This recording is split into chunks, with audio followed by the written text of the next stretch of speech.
daya. Oo. Di ba?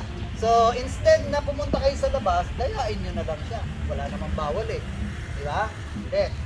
Bam, bam. Pumunta ako doon. Pumunta siya dyan, di ba? Ang ginawa natin una, ito at saka ito. Iba ang gagawin natin. Pagka banat doon, ito kukunin ko. Tapos banat ako doon. Okay? Ngayon, babalikan ko to. Ang problema, pag binalikan ko yan, so, di ba ang principle natin lagi, kailangan nating trangkahan. Lagi nating controlled yung isang kamay. Gagawin na ngayon natin to. Pumunta ako doon, binanatan ko siya dito. Ito ngayon, banat ako doon, ito naman. Ha? Open. Oh, groin. Oh. Ang tendency nito, harap tayo doon. Ang tendency nito, pag tinamaan ka dyan, ini-expose mo to. Banat ako doon. Okay? Banat ako doon, banat ako doon. Tingnan nyo to, nandito pa rin. Ito, lumalim ka.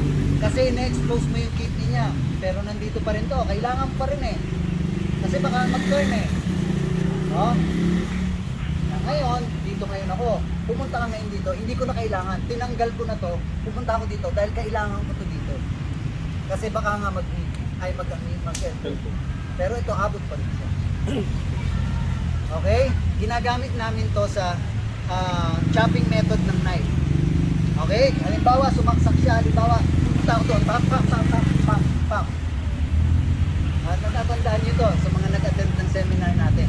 So, same way, dito naman, ang gamit natin, pam, boom!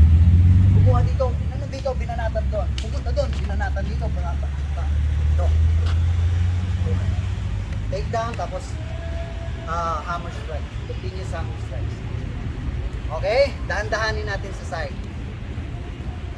1, 2, 3, open. 4. Okay? Ito, 1, 2. Ano? 5. Yan. Kahit dito na kayo matapos o kaya dito sa likod. Para sa kidney strike. Okay?